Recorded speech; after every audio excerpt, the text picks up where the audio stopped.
사랑하는 성도 여러분, 한 주가 지나가고 또 주일을 맞이했습니다. 이 시간 피곤한 몸과 마음에 하나님의 은혜가 부어주시기를 원합니다. 임하기를 원합니다. 또 이 시간 우리가 다 마음을 합하여 하나님을 경배하고 또 예배드리는 시간 갖도록 하겠습니다. 예배드리기 전에 먼저 찬송가 147장, 새 찬송가는 149장입니다. 통일찬송가 147장, 새 찬송가는 149장입니다. 다 같이 찬송 드리도록 하겠습니다.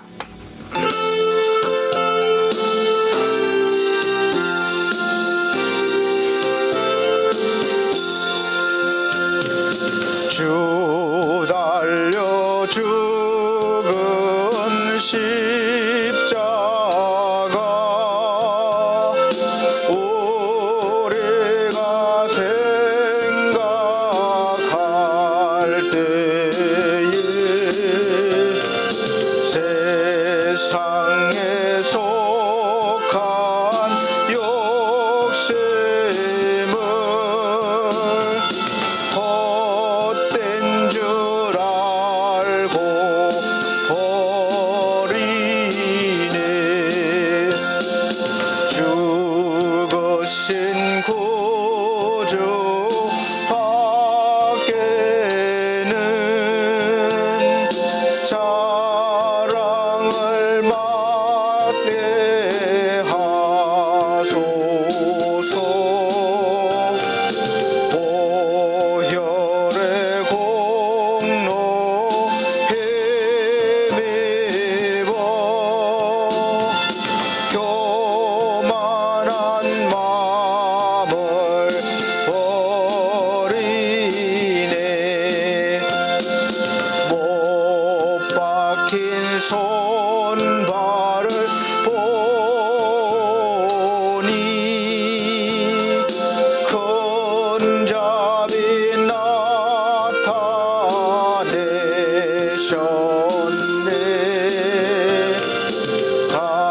가시로 만든 면류관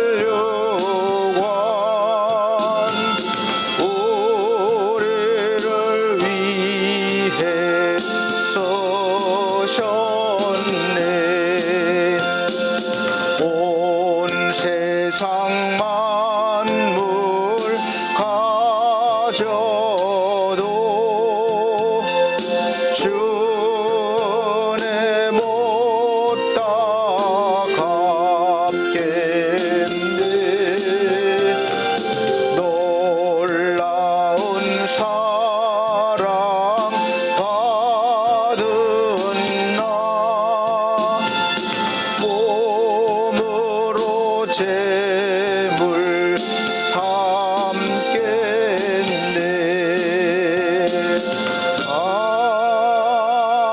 아멘.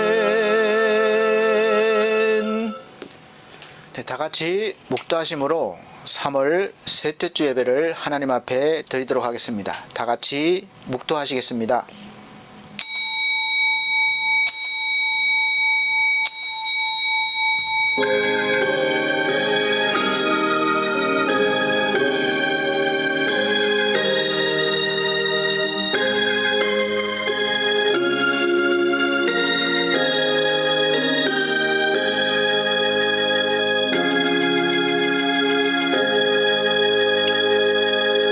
이에 빌라도가 다시 관정에 들어가 예수를 불러 이르되 네가 유대인의 왕이냐?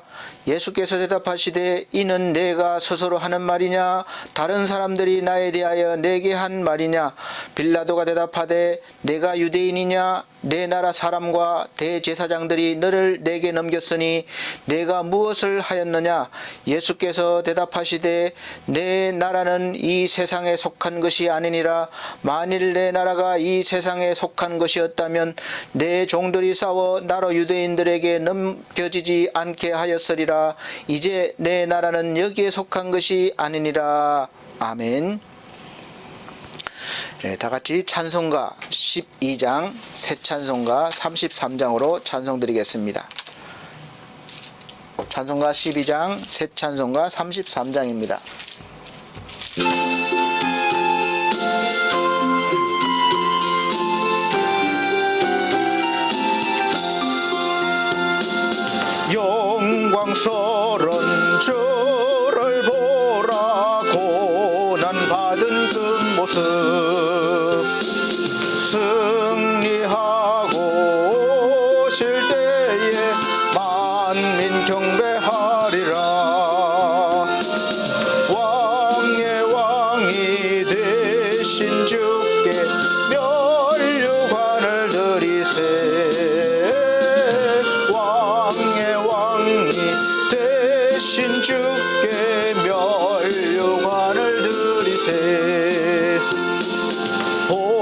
보좌 위에 계신 주께 면류관을 드리세. 천군 천사 소리 높여 주를 찬송하도다. 왕의 왕이 되신 주께 면류관을 드리세. 왕의 왕이 되신 주께 면류관을 드리세. 죄인들이 조롱하며 가시관을 씌웠네. 성도들과 천사들은 주의 이름 높이네. 왕의 왕이 되신 주께 면류관을 드리세. 왕의 왕이 되신 주께 면류관을 드리세. 만민들의 찬송 소리 하늘 높이 퍼진다. 하늘 보자 바라보니 기쁨 한량 없도다. 왕의 왕이 되신 주께 면류관을 드리세. 왕의 왕이 되신 주께 면류관을 드리세. 아멘. 네, 교독문 봉독 시간입니다. 성시교독 교독문 12번, 새 성경책 19번, 시편 32편입니다. 성경책이 새로 나온 성경책과 전에 있던 성경책 내용들이 찬송가도 그렇고 조금씩 다릅니다. 그래서 새로 산 성경책을 많이 갖고 계신 것 같아서 이제 새로운 성경책으로 이렇게 올려드리도록 하겠습니다. 성경책 19번, 시편 32편, 전의 성경책은 12번입니다. 제가 한 절, 우리 성도님들께서 한 절 봉독해 나가도록 하겠습니다. 허물의 사함을 받고 자신의 죄가 가려진 자는 복이 있도다. 마음에 간사함이 없고 여호와께 정죄를 당하지 아니하는 자는 복이 있도다.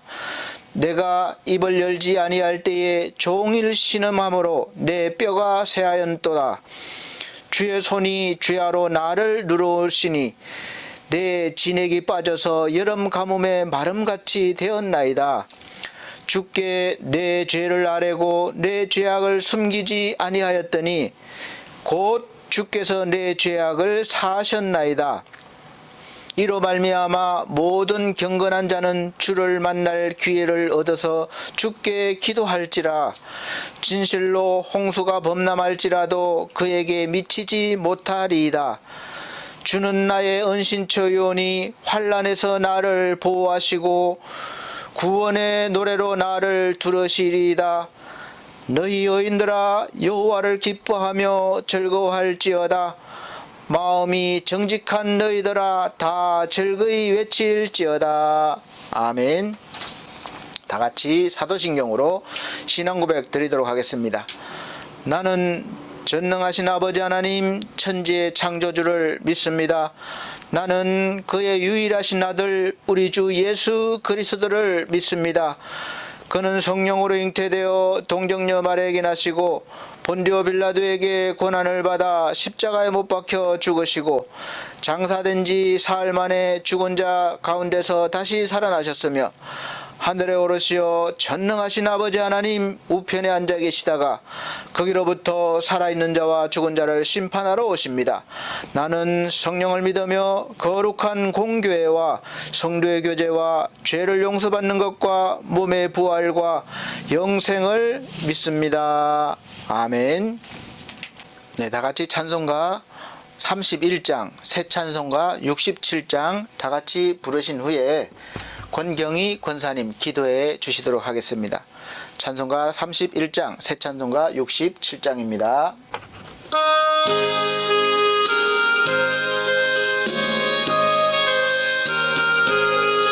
영광의 왕께 다 경배하며 그 크신 사랑 늘 찬송하라.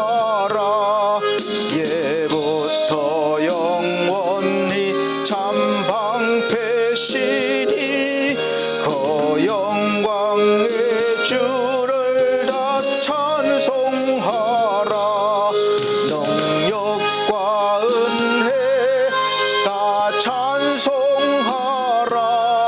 그 옷선 햇빛 그 집은 궁창 건물의 소리로 주노하시고 폭풍의 날개로 주 달리신다. 저 아름답고 놀라운 일이 가득한 이 땅 다 주의 조화.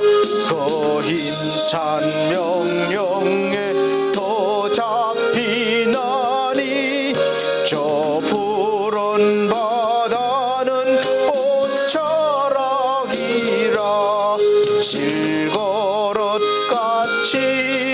연약한 인생 주 의지하여 늘 강건하리. 온 백성 지으신 만왕이시니 그 자비 영원히 변함없어라. 아멘. 네, 다 같이 기도하시겠습니다.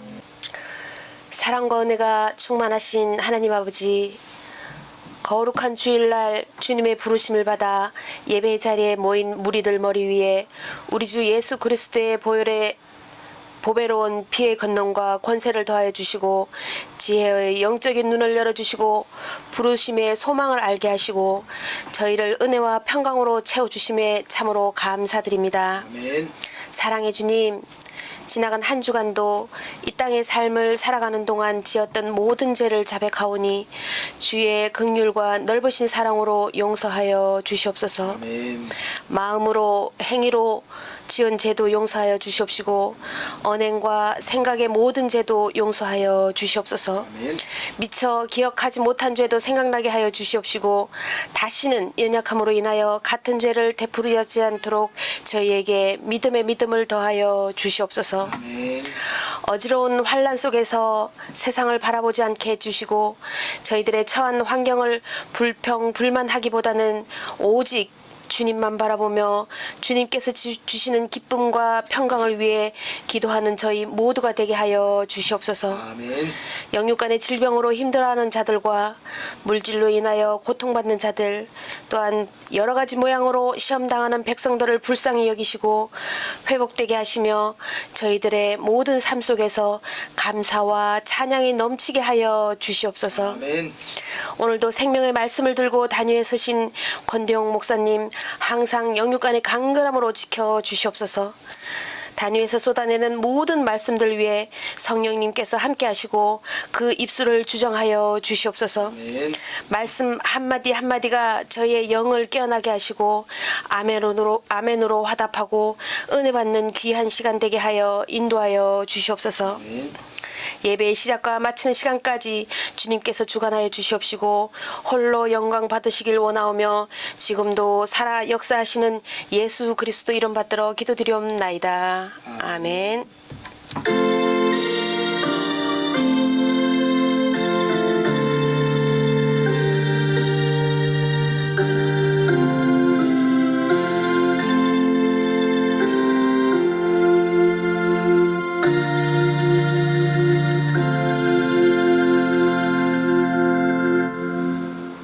네, 감사합니다. 오늘 하나님께서 우리에게 주시는 말씀은 창세기 32장입니다. 창세기 32장 3절로부터 9절 말씀입니다. 구약성경 창세기 32장 3절로부터 9절 말씀 제가 봉독해 드리도록 하겠습니다. 야곱이 세일 땅 에돔 들에 있는 형 에서에게로 자기보다 앞서 사자들을 보내며 그들에게 명령하여 이르되 너희는 내 주 에서에게 이같이 말하라. 주의 종 야곱이 이같이 말하기를 내가 라반과 함께 거류하며 지금까지 머물러 있었사오며 내게 소와 나귀와 양떼와 노비가 있으므로 사람을 보내어 내 주께 알리고 내 주께 은혜 받기를 원하나이다 하라 하였더니 사자들이 야곱에게 돌아와 이르되 우리가 주인의 형 에서에게 이른즉 그가 400명을 거느리고 주인을 만나려고 오더이다. 야곱이 심히 두렵고 답답하여 자기와 함께한 동행자와 양과 소와 낙타를 두 떼로 나누고 이르되 에서가 와서 한 떼를 치면 남은 한 떼는 피하리라 하고 야곱이 또 이르되 내 조부 아브라함의 하나님 내 아버지 이삭의 하나님 여호와여 주께서 전에 내게 명하시기를 내 고향 내 족속에게로 돌아가라 내가 내게 은혜를 베풀리라 하셨나이다. 아멘. 사랑하는 성도 여러분 평안하셨습니까? 우리가 사순절 기간에 우리가 제일 많이 십자가의 의미와 죽음과 또 부활에 대해서 많이 들으시고 또 묵상하실 것입니다. 사실 다른 때는 그렇게 하지를 못할 때가 많이 있죠. 특별히 그래서 예수님의 십자가를 지시는 그 기간과 또 부활절을 맞이하기 위해서 이제 많은 교회들에서 이렇게 집중적으로 사순절에 대해서 또 지켜야 되는 의미에 대해서 설명을 드리고 또 설교를 하고 또 특별히 십자가와 또 고난과 예수님이 하신 일들 또 부활에 이르기까지 이렇게 집중적으로 또 설교를 하게 됩니다. 그래서 저희도 십자가에 대해서 또 이 사순절 기간에 또 죽음의 문제에 대해서 좀 더 깊이 묵상을 해보고자 합니다. 그래서 오늘 말씀의 제목은 벼랑 끝에 서야 사는 사람들이라는 제목으로 말씀을 전가하겠습니다. 우리가 예수 믿으면 가장 중요한 문제가 십자가와 부활이라고 할 수 있을 것인데 우리가 먹고 사는 문제에 너무 이렇게 집중하다 보니까 평상시에 잘 생각을 하지 못하고 지나쳐 버릴 때가 많이 있습니다. 그러다가 갑자기 사고를 당하거나 또 아니면 생각지 못한 그 질병이 찾아오면 새삼스럽게 우리가 죽음에 대한 어떤 두려움과 또 죽음에 대해서 깊이 생각할 수밖에 없게 됩니다. 그런데 대부분 이 예수 그리스도께서 이 죽음의 문제를 해결해 주셨는데도 불구하고 우리는 여전히 그런 문제 앞에 두려움과 또 어떤 부담이 있는 것이죠. 죽음에 대해서. 그래서 늘 마음으로 또 믿음으로는 우리가 그런 고백을 하지만 사실은 죽음에 대한 문제는 여전히 우리를 두렵게 하고 마음을 무겁게 하는 것을 알 수가 있습니다. 사도 바울은 우리와 똑같이 살아있을 때 이 죽음의 문제를 확실하게 해결을 받았다는 것을 믿고 또 여러 가지 환난과 고난과 또 죽음의 위협 앞에서도 그래서 얼마나 영광스럽게 살았는지 모릅니다. 우리가 예수 그리스도를 믿는 사람이라면 적어도 이 죽음의 문제가 무거운 주제이긴 하지만 우리가 반드시 해결하고 넘어가야 할 문제이기도 합니다. 또 해결받은 문제이기도 해요. 그래도 확실하게 이렇게 마음에 우리가 믿고 또 확신하기 위해서 늘 날마다 또 이렇게 우리가 때가 되면 설교를 해드리죠. 우리가 믿는 예수 그리스도께서 매달려 죽으신 십자가는 우리가 앞으로 당할 이 죽음의 문제를 해결한 장소이기도 합니다. 이 십자가 앞에서 우리가 설 때에 앞에 있는 그 모습 그대로만 보면 거기는 사형 장소입니다. 피가 흘려져야 되고 또 죽어야 되는 것이죠. 그래서 어쩌면 공포스러운 그런 곳이기도 합니다. 십자가 앞에 서면 그 모습만 볼 수가 있어요. 누구나가 보이는 문제죠. 그러나 조금만 우리가 더 열린 눈을, 영적인 눈을 뜨고 믿음을 가지고 보면 십자가 그 뒷면에 있는 영원한 부활과 또 영광이 있는 그런 장소이기도 한 것을 알기도 합니다. 십자가에는 그래도 죄와 죽음, 그리고 그 뒤에 하나님의 의와 부활의 생명이 있는 그런 교차하는 곳이기도 합니다. 그래서 다른 것도 중요하지만 무엇보다 중요한 것이 우리 기독교에만 있는, 우리가 믿는 이 하나님 안에서만 있는 이 부활이라는 영광을 맞이하기 위해서는 우리가 1차적으로 반드시 이 죽음의 문제를 해결받아야만 부활의 기쁨을 맞이할 수 있습니다. TV 프로그램 가운데 극한 직업이라고 그래요. 극한 직업. 그래서 막 힘들고 남이 잘 하지 않는 그런 직업을 가지고 일하는 분들을 촬영해서 보내는 그런 프로그램인데, 거기서 보니까 석청꾼이 있어요. 석청꾼. 그러니까 야생꿀을 캐는 사람들이죠. 귀한 또 약초를 캐는 사람들이에요. 이 야생꿀은 보통 이런 평범한 데 있지 않습니다. 아주 높은 벼랑이 있는 그런 바위텀이라든지 사람이나 짐승들이 오지 못할 그런 장소에 벌들이 자기들을 보호하기 위해서, 꿀을 보호하기 위해서, 애벌레를 보호하기 위해서 그렇게 그 깊숙한 곳에 바위텀 속에 벌집을 짓고 거기다 꿀을 저장해 놓습니다. 그래서 그것을 아는 사람들은 그 꿀을 캐기 위해서 일부러 이제 벼랑 끝을 찾아가는 거예요. 높은 벼랑을 험한 곳을 찾아가는 거예요. 그 매일 벼랑 끝을 찾는 사람들이 바로 석청을 찾아서 살아가는 사람들입니다. 그것이 본인들의 일이에요. 약초꾼도 그렇고 귀한 것은 사람이나 이 짐승의 발길이 닿지 않는 암벽 사이나 높은 절벽 바위틈에 있으니까 이 약초나 야생꿀이 귀하고 또 비싸기도 합니다. 아무나 캘 수가 없기 때문에.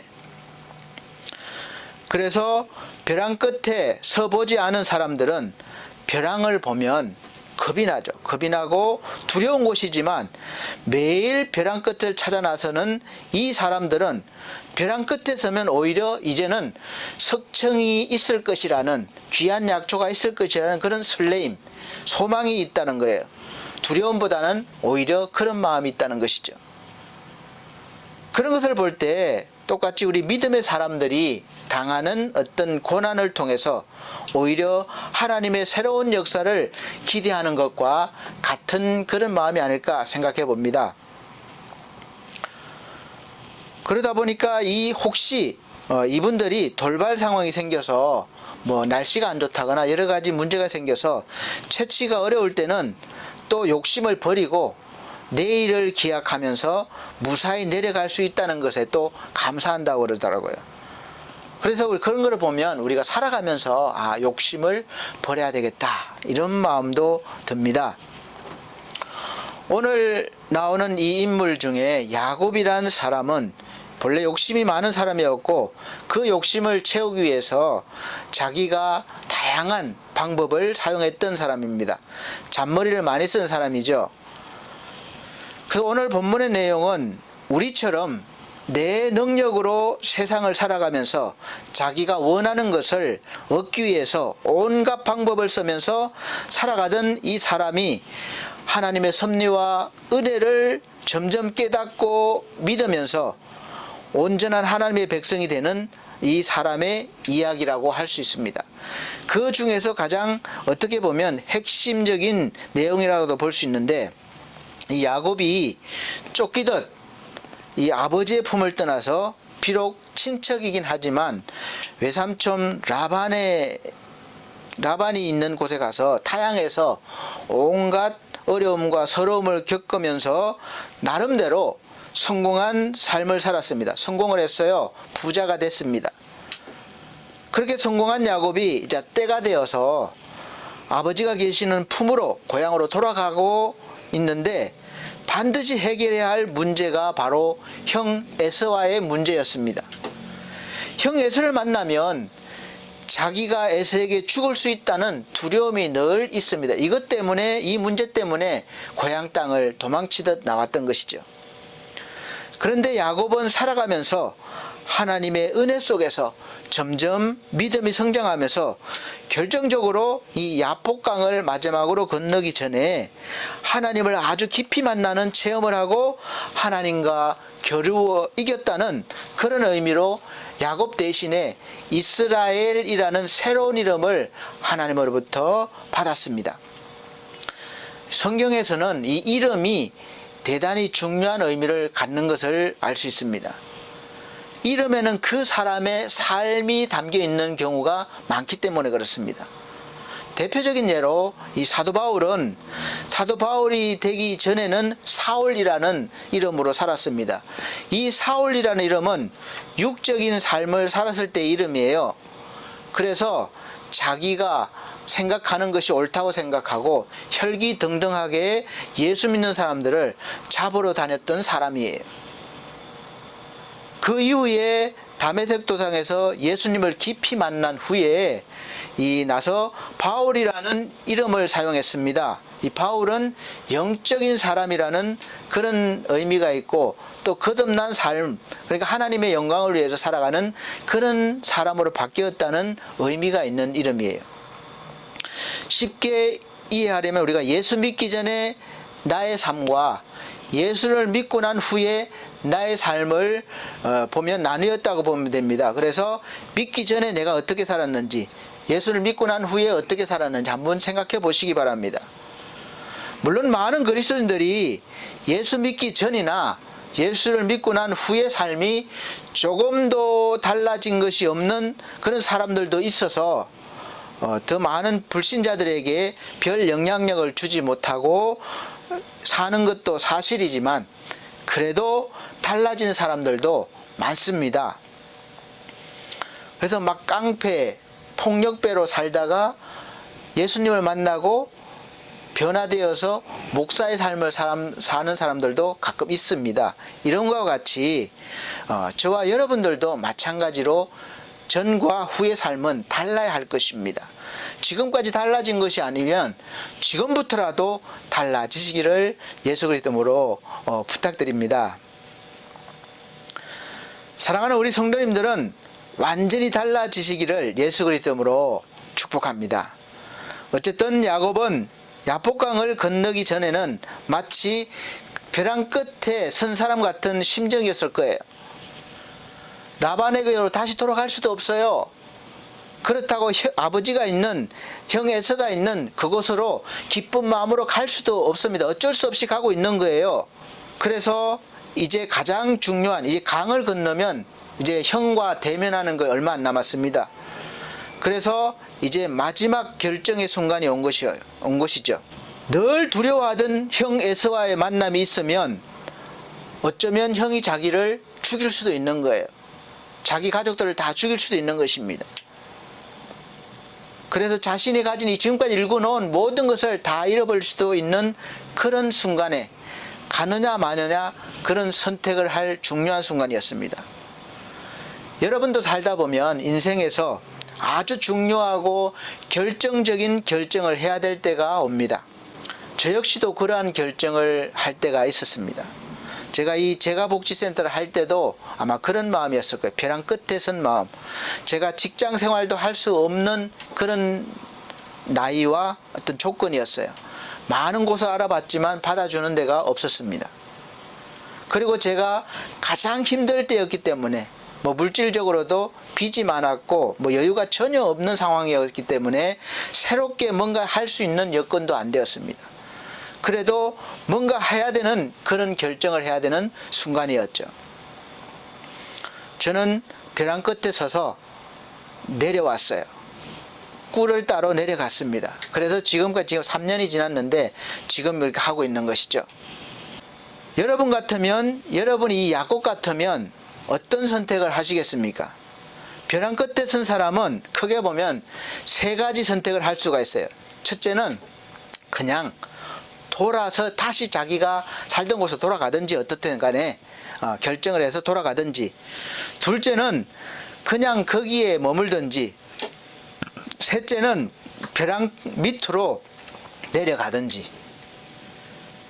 물론 뭐 여기서 보면 많은 분들은 아니지만 그래도 꽤 많은 분들이 요즘 극단적인 선택을 합니다. 벼랑 끝으로 서서 내려가는 것이 아니라 자기를 던져버리는 거죠. 포기하는 거죠. 이건 안 되는 것이죠. 그래서 벼랑 끝에는 자기가 원하는 것이 있기 때문에 밑으로 잘 내려갈 수 있어야 되겠습니다. 대부분의 사람들은 첫째와 둘째를 선택합니다. 첫째와 둘째를 택하면 적어도 자기 목숨과 지금까지 자신이 일궈놓은 것들을 지킬 수는 있기 때문에 그렇습니다. 야생꿀을 채취하는 사람들이 왜 많지 않습니까? 귀한 약초를 캐는 사람이 왜 많지 않아요? 좋은 걸 알면서도, 또 비싸게 팔리는 것을 알면서도 왜 많지 않습니까? 그만큼 어렵기 때문에 그래요. 대부분의 사람들은 야생꿀과 귀한 약초가 좋은 줄 알지만 벼랑 끝에 서보면 도무지 내려갈 엄두가 생기지 않는 거예요. 그렇기 때문에 극소수만이 내려가기 때문에 그 귀한 것을 구할 수 있는 것이죠. 그래서 셋째를 선택하는 사람은 벼랑 끝에 서서 밑으로 내려가야 하는 분명한 목적이 있는 사람들이 내려갑니다. 그냥 막연히 내려갈 수가 없는 거죠. 분명한 목적이 있습니다. 우리 그리스도인으로 말하면 하나님께서 우리에게 맡겨주신 그런 사명감을 분명히 아는 사람이라고 할 수 있습니다. 그래서 하나님께 맡기는 인생을 사는 사람들이죠. 야곱이 타향해서 성공해서 그냥 살 수도 있었지만 하나님께서는 야곱이 다시 고향으로 돌아가기를 원하셨습니다. 창세기 31장 13절 보면 나는 베델 하나님이라 내가 거기서 기둥에 기름을 붓고 거기서 내게 서원하였으니 지금 일어나 이곳을 떠나서 내 출생지로 돌아가라 하셨는지라, 이렇게 말씀하셨습니다. 하나님은 하나님의 백성들이 하나님께서 약속하신 땅에서 살아가기를 원하십니다. 어렵고 힘들어도, 흉년이 와도 거기에 머물면서 하나님을 예배하고 하나님의 도우심을 바라고 하나님의 돌봄을 받기를 원하는 것이죠. 그렇게 살기 원하십니다. 그런데 가끔 가다가 하나님이 계신 곳보다 다른 땅이 더 좋아 보여서 떠나는 사람들이 있습니다. 결국은 거기서 살다가 돌아오지 못하는 경우가 많이 있습니다. 그래서 우리는 힘들어도 어려워도 하나님의 돌보심을 믿고 또 인내하면서 그 땅을 떠나면 안 되는 것이죠. 그래서 우리는 분명한 목적이 있고 그 목적을 향해서 흔들림 없이 가야 하는 사람들로 부름받았습니다. 여기에는 두 가지 목적이 있겠죠. 자기의 유익을 위한 목적도 있겠지만 하나님께서 맡기신 사명을 위한 목적을 더 소중히 여기면서 살아가는 것이죠. 그럼 우리가 언제 어느 때에 벼랑 끝에 서는 그런 느낌과 그런 것이 됩니까? 사람마다 다 사연이 다르고 또 그런 느낌도 다 다를 것입니다.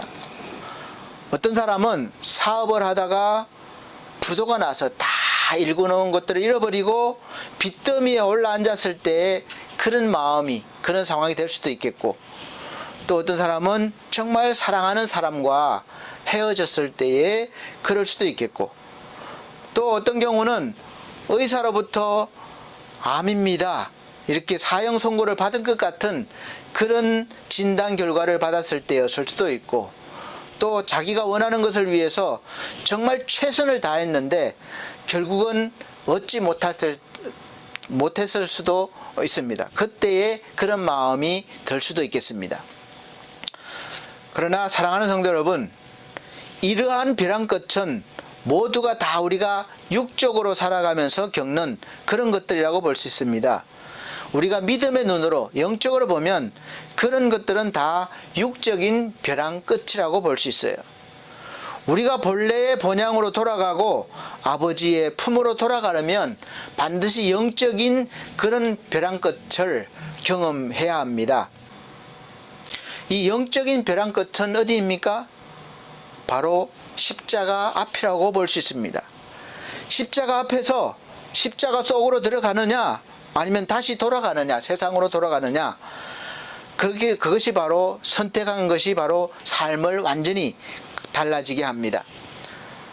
사도 바울은 다메섹 도상에서 예수 그리스도를 만난 순간이 바로 벼랑 끝에 선 순간이라고 봅니다. 그때 그는 다시 자기의 삶으로 돌아가든지 아니면 십자가 안으로 들어와서 예수 그리스도를 위한 삶을 살든지 해야 했습니다. 그래서 여러분이 알듯이 사도 바울은 어떤 삶을 선택했습니까? 십자가 안으로 들어왔습니다. 사랑하는 성도 여러분, 은혜스러운 상황이 되었던, 내가 어쩔 수 없는 상황이 되었던, 우리가 하나님께 부름을 받고 나서 얼마든지 다시 세상으로 돌아갈 수도 있습니다.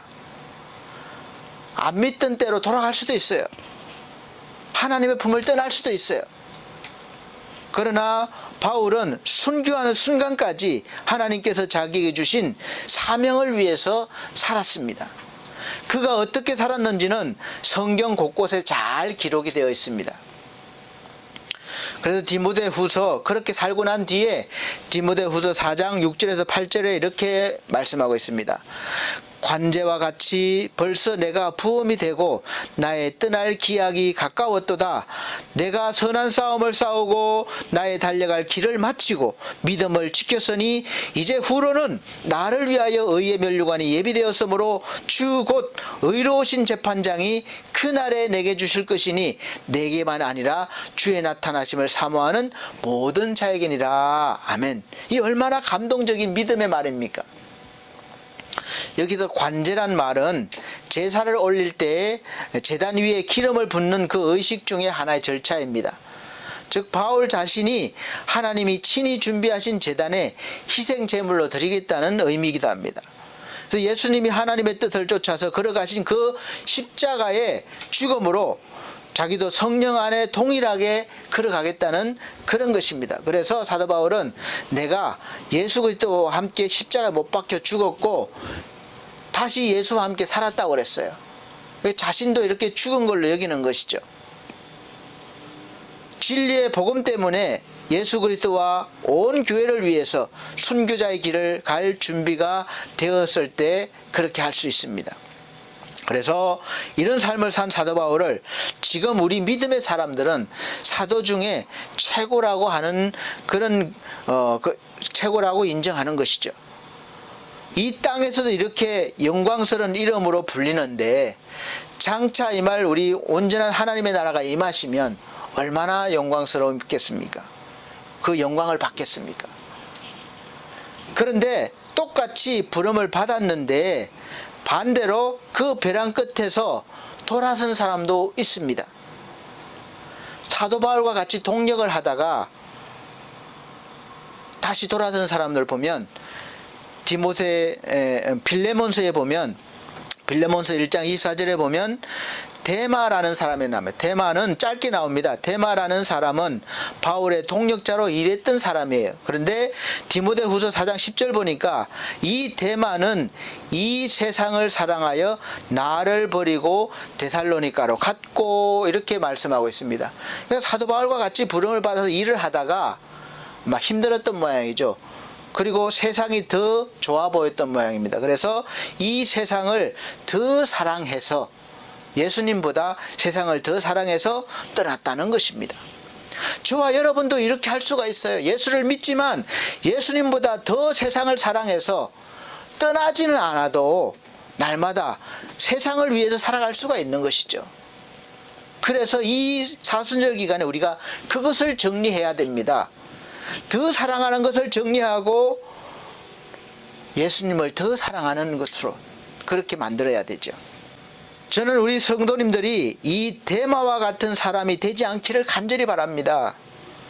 이건 매일매일의 싸움이에요. 이 세상을 사랑하지 말라는 것은 아닙니다. 십자가 앞에서 뒤로 돌아서서 떠나지 말라는 것입니다. 벼랑 끝에 서서 반드시 밑으로 내려가야 원하는 것을 얻듯이 십자가 앞에 섰을 때 우리는 십자가 안으로 들어가야 이 죽음의 문제를 해결받을 수가 있습니다. 그리고 사실 십자가 안으로 들어갔다고 해서 지금 우리한테 다가올 죽음의 문제가 다 해결되고 그런 것이 아니에요. 육적인 죽음은 언제나 있습니다. 그래서 이 죽음의 문제는 여전히 또 나를 두렵게 할 수가 있습니다. 눈앞에 현실로 나타날 수가 있어요. 창세기 33장 1절에 보면 야곱이 눈을 들어보니, 야곱은 사실은 영적으로 보면 야복강가에서 하나님을 만났을 때 다 해결받은 거예요. 그럼에도 불구하고 이제 육적인 눈을 보니까, 야곱이 눈을 들어보니 에서가 400명의 장정을 거느리고 오는지라. 야곱의 인생은 이제 벼랑 끝에 서게 되었습니다. 벼랑 끝을 보게 되었어요. 형 에서의 장자권을 팥죽으로 산 뒤에 아버지 이삭을 속이고 에서에게 빌어줄 축복을 싹쓸이 했다고 해요. 싹쓸이 다 받은 것이죠. 그러니 형 에서가 분노하지 않겠습니까?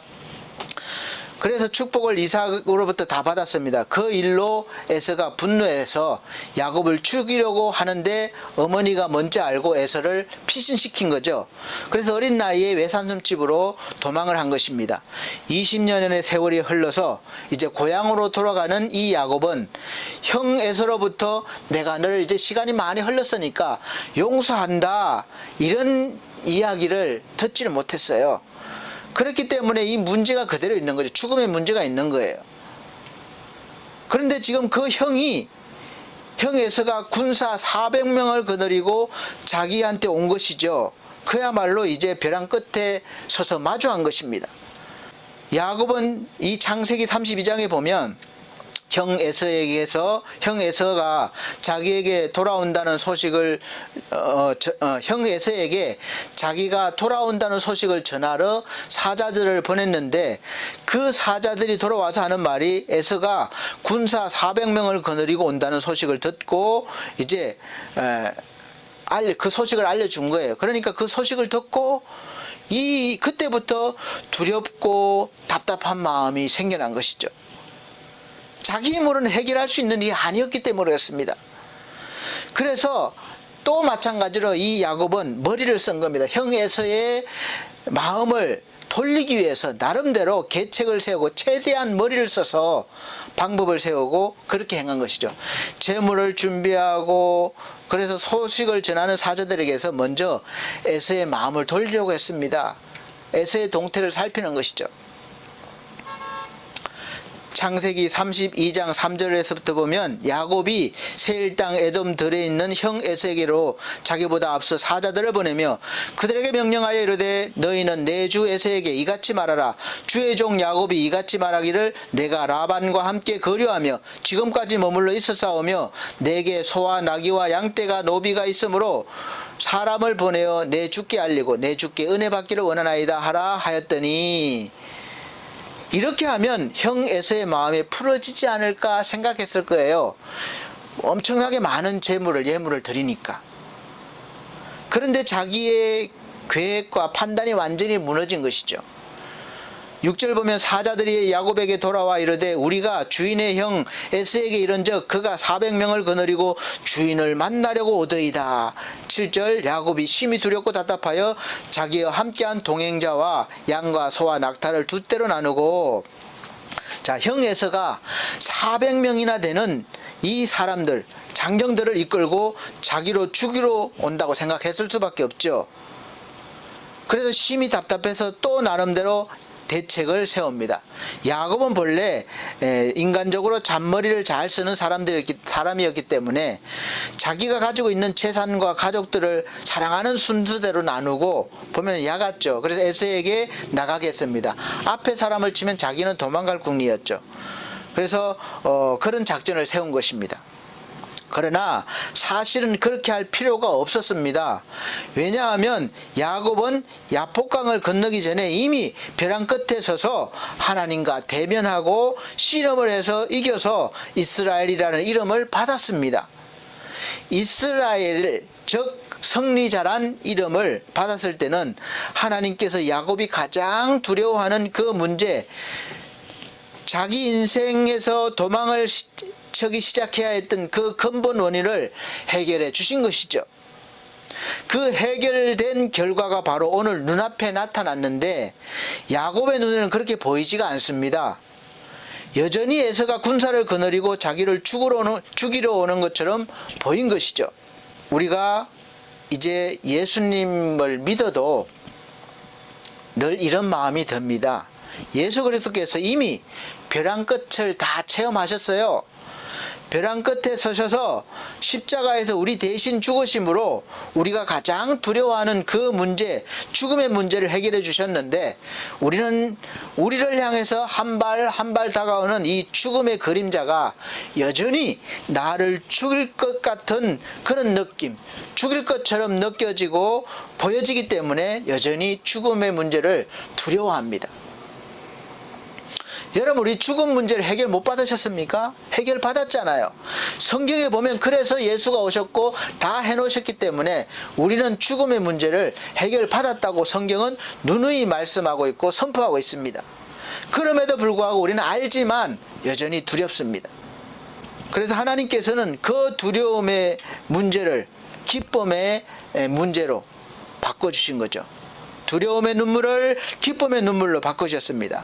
창세기 33장 1절로부터 보니까 야곱이 눈을 들어보니 에서가 400명의 장정을 거느리고 오고 있는지라 그의 자식들을 나누어 레아와 라헬과 두 여종에게 맡기고 여종들과 그들의 자식들은 앞에 두고 레아와 그의 자식들은 다음에 두고 라헬과 요셉은 뒤에 두고, 여기 보면 얼마나 참 머리가 좋은 사람인지 자기가 사랑하고 아끼는 사람일수록 점점 이렇게 자기 뒤에 두는 거예요. 그러니까 앞에 나가서는 사람들은 별로 사실 안타깝지만 야곱의 마음에서는 덜 중요한 사람이라고 보여집니다.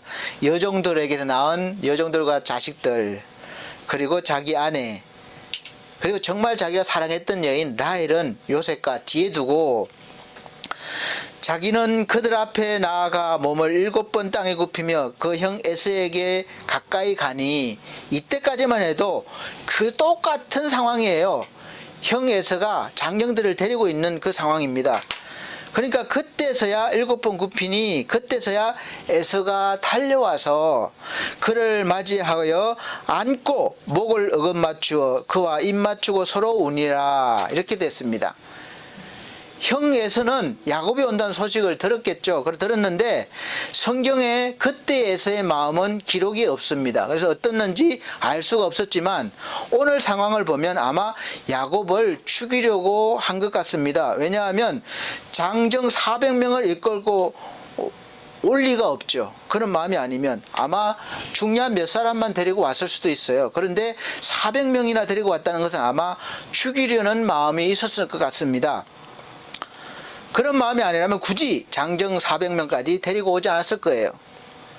그랬던 에서가 야곱을 보는 순간 죽이려고 하는 것이 아니라 너무도 반가움에 달려와서 끌어안고 목을 어긋맞추고 입 맞추고 서로 울었다, 이렇게 성경 기록되어 있습니다.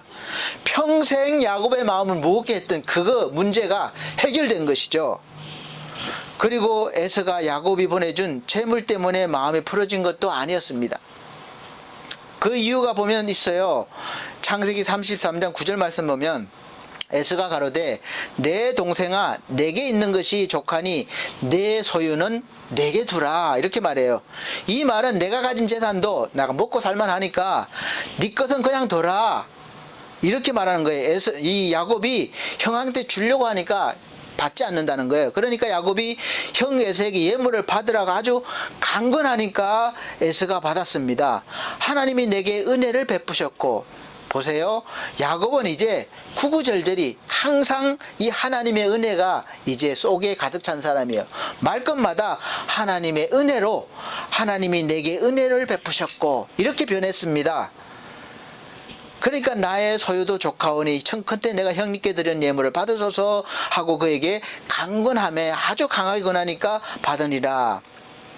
그렇게 됐습니다. 그래서 여기서 볼 때 에서가 예물 때문에 야곱을 용서했다고 보여지지 않는 장면입니다. 놀라운 것은 이 야곱의 말에 이제 항상 하나님이 자기에게 은혜를 베푸셨다 이렇게 고백하고 있는 것을 볼 때에 완전히 믿음의 사람이 되었다는 것을 알 수 있습니다. 그래서 내릴 수밖에 없는 결론은 이미 하나님께서 이 에서의 마음에 용서의 마음을 주신 것이죠. 만져주신 것이죠. 그리고 대신에 오랫동안 헤어졌던 그 동생에 대한 그리움으로 채워주신 것이죠. 그러니까 에서가 만나자마자 달려가서 안고 이렇게 반가움을 표시하고 우는 것이죠. 마음에 용서가 안 되는 그런 부분이 남아있는 분들은 아마 이걸 잘 모르실 수도 있습니다. 그래서 사실 그런데 저는 그런 체험을 했습니다. 이 마음에 도저히 용서가 안 되는데 너무나 분노와 미움이 가득 차 있는데 어떻게 이론적으로는 용서해야지 아무리 그래도 안 되는 거예요. 그런데 어느 날 밤에 하나님의 말씀을 듣다가 하나님의 말씀이 내 속에 들어와서 은혜로 바뀌면서 순식간에 저도 모르게 그 마음이 사라져버린 거예요. 그리고 오히려 그리워하는 마음, 이처럼 오히려 더 좋은 마음, 불쌍히 여기는 마음이 채워진 것이죠. 내가 용서해야지 해서 없어진 것이 아니라, 된 것이 아니라 하나님이 그렇게 해주셨습니다. 그래서 저는 이 에서가 이렇게 변한 것을 이해합니다. 하나님께서 바꿔 놓으면 안 될 게 없는 것이죠. 야곱은 반드시 언제나 마주치기 두려운 존재인 에서와의 문제가 해결되어야 아버지의 품으로 돌아갈 수가 있습니다. 이삭을 만날 수가 있는 거죠. 그래서 야곱은 드디어 그 문제가 해결된 뒤에 아버지를 만나고 창세기 35장에 보면 이삭이 죽었을 때 에서와 함께 장례를 치르는 모습이 있습니다. 우리 사랑하는 성도 여러분 제가 하는 일이 사회복지고 또 노인복지다 보니까 늘 우리 인간이 가장 두려워하는 죽음이라는 문제를 자주 보게 되고 또 생각하게 될 수밖에 없더라고요. 저 역시 예수 그리스도를 믿지만 죽음은 여전히 두려운 문제입니다. 죽음이 전혀 두렵지 않다는 사람은 아마 거짓말일 것 같아요. 예수 믿는다고 전혀 죽음이 두렵지 않아. 물론 어떤 순간이면 그렇게 해서 순교를 할 수도 있습니다. 그런데 그런 일이 아니라면 늘 죽음이라고 생각하면 마음이 무겁고 즐겁지 않죠. 무겁고 은근히 두렵습니다. 그래서 어디가 아프면 저도 모르게 혹시 여기가 암이 아닐까 이런 생각이 들어요. 두렵습니다. 그래서 병원에 가서 검사하는 것이 두려울 때가 있습니다. 결과가 나올 때까지는 마음이 무거운 거죠. 혹시 암이라고 그러면 어떡하나, 혹시 중병이라고 그러면 어떡하나, 그런 두려움이 있는 거죠. 그런데 결과가 깨끗합니다, 괜찮습니다 하면 그때서야 마음이 평안하고 두려움이 없어지는 거죠. 아마 여러분들도 비슷할 거라고 생각됩니다. 당연할 수밖에 없는 게 우리 영혼은 이 죽음이 얼마나 무섭고 두려운지 알고 있습니다. 그래서 알게 모르게 아무 이유도 없이 그냥 두렵고 그런 거예요. 내 영혼이 알고 있습니다. 그런데 이상한 것이 있습니다. 예수 그리스도를 믿어도 이 죽음의 문제는 여전히 두렵지만 또 한편으로는 두렵지가 않는 거예요. 그 이유는 우리는 야곱처럼 야복강을 건너기 전에 이미 하나님으로부터 승리자란 이름을 축복으로 받은 사람들이기 때문에 그렇습니다.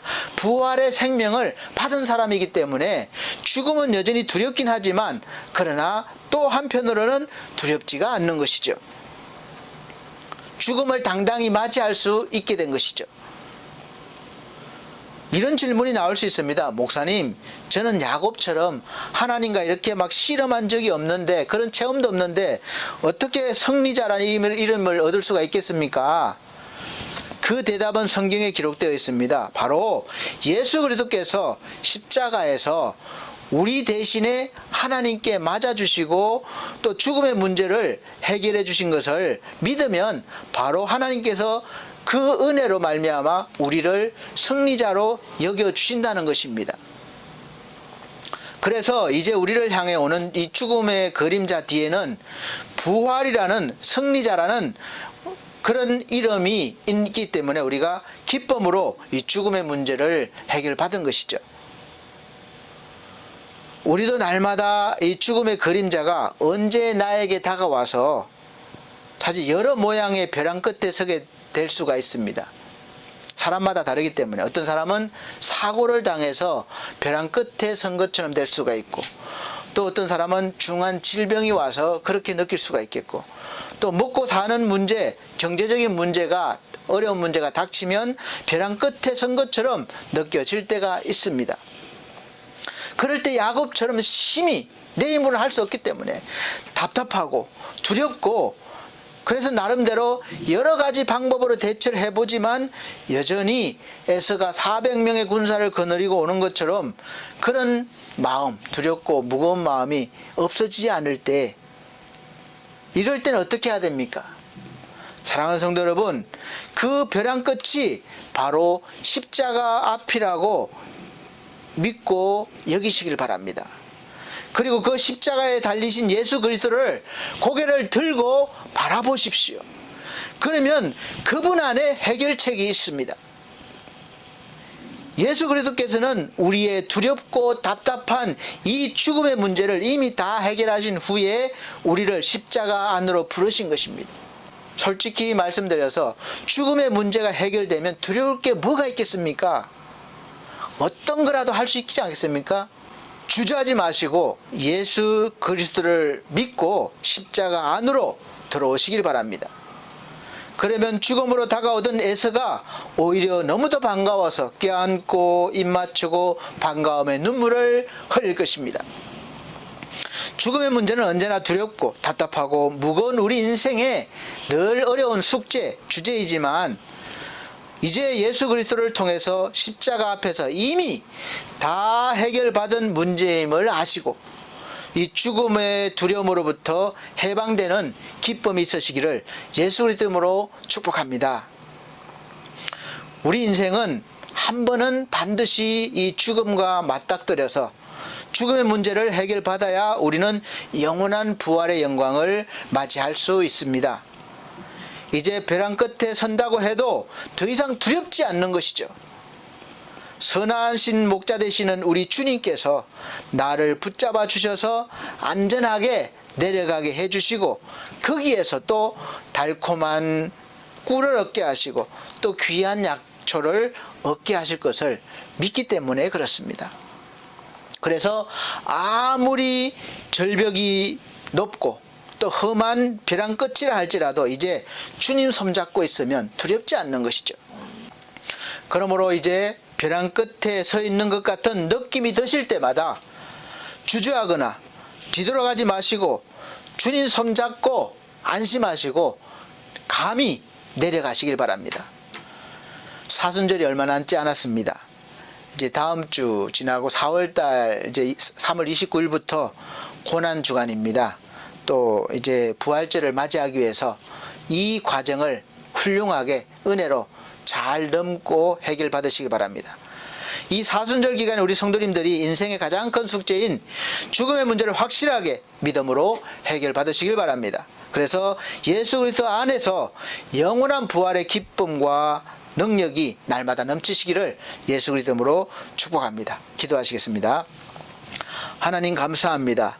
나를 언제나 두렵게 하고 마음을 무겁게 하는 그 모든 것들의 원인인 이 죽음의 문제를 우리 주 예수 그리스도께서 확실하게 해결해 주셨다는 것을 믿습니다. 이제 그 어떤 문제가 어떤 모습으로 죽음의 문제가 나에게 다가와도 우리에게 다가와도 더 이상 두렵지 않으며 하나님 앞에 너무도 영광스러운 부활의 기쁨을 다시 한번 확인할 수 있기 때문에 너무도 감사드리며 맞이할 수가 있을 것입니다. 우리 하나님 사랑하는 성도들, 날마다 이 부활의 기쁨이 넘치게 하여 주시옵소서. 그래서 이제 모든 두려움과 답답한 마음에서 벗어나게 하여 주시옵소서. 예수 그리스도 이름으로 축복하고 기도함나이다. 아멘. 네, 감사합니다. 예물 드리는 시간입니다. 찬송가 135장, 새 찬송가는 150장입니다.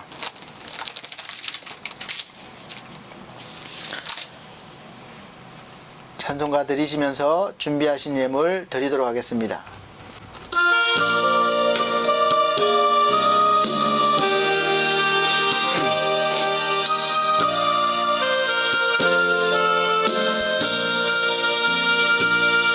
갈보리산 위에 십자가 섰으니 주가 고난을 당한 표라.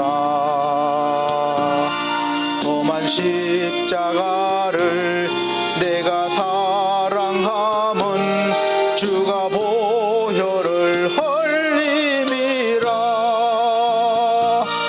최후 승리를 얻기까지 주의 십자가 사랑하리. 빛난 면류관 받기까지 험한 십자가 붙들겠네. 멸시천대 받은 주의 십자가에 나의 마음이 끌리도다. 귀한 어린 양이 세상 죄를 지고 험한 십자가 지셨도다. 최후 승리를 얻기까지 주의 십자가 사랑하리. 빛난 면류관 받기까지 험한 십자가 붙들겠네. 험한 십자가에 주가 흘린 피를 믿는 마음으로 바라보니 나를 용서하고 내 죄 사하시려 주가 흘리신 보혈일세. 최후 승리를 얻기까지 주의 십자가 사랑하리. 빛난 면류관 받기까지 험한 십자가 붙들겠네. 주님 예비하신 나의 본향집에 나를 부르실 그날에는 영광 중에 계신 우리 주와 함께 내가 죽도록 충성하리. 최후 승리를 얻기까지 주의 십자가 사랑하리. 빛난 면류관 받기까지 험한 십자가 붙들겠네. 아멘.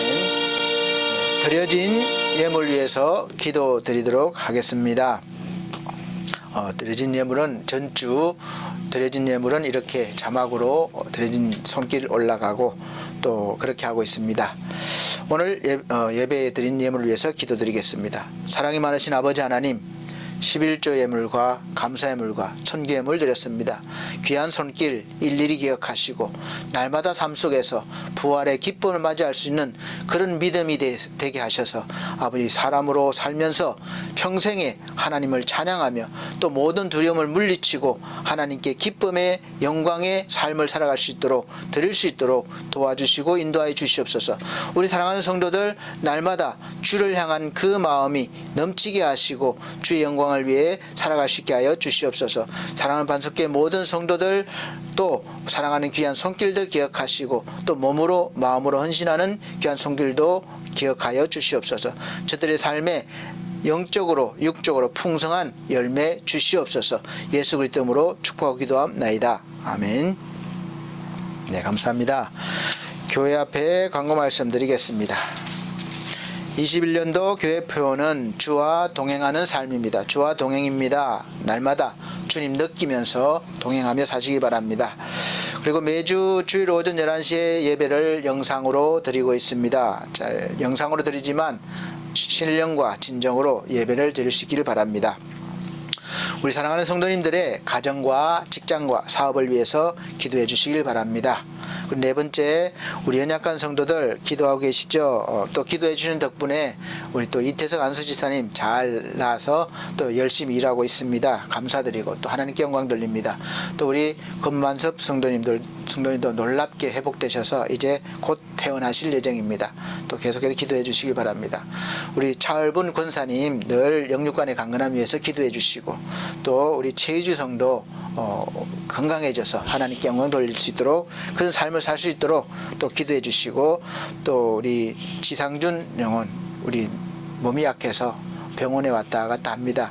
늘 강건해져서 하나님 영광 위해서 힘있게 살게 해달라고 기도해 주시고, 또 그 밖에 우리 귀한 영혼들 위해서 기도해 주시기 바랍니다. 코로나 바이러스 예방을 위해서 감염 예방을 위해서 청결 또 소독 마스크 착용 거리두기 계속 잘 해주시길 바랍니다.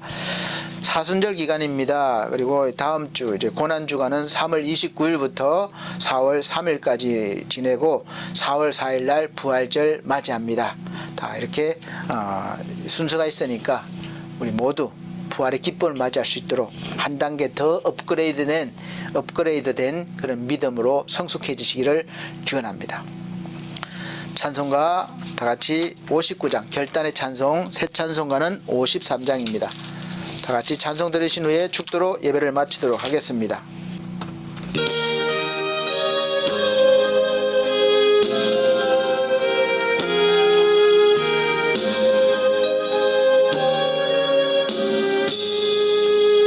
성전을 떠나가기 전 머리를 숙일 때 주께서 함께 계시고 복 내려 주소서. 집으로 돌아가는 길 주동행하시고 내 모든 언행 심사를 다 지켜주소서. 거룩한 날이 다가고 저녁이 되도록 주 우리 맘에 빗대사 늘 계시옵소서. 아멘.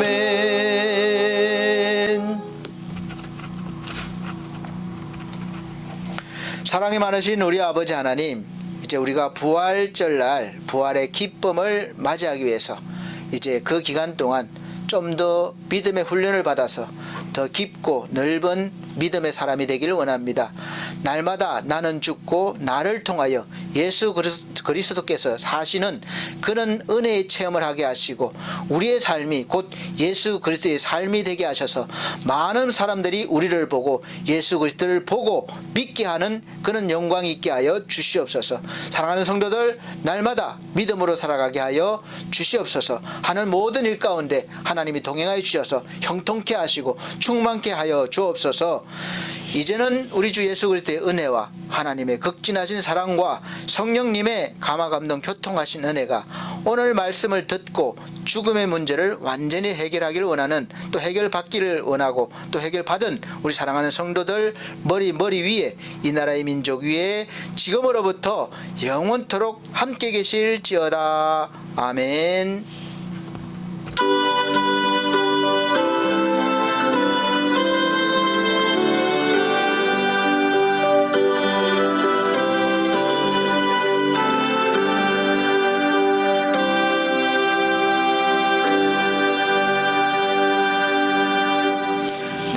하나님께 영광 돌립니다. 감사합니다.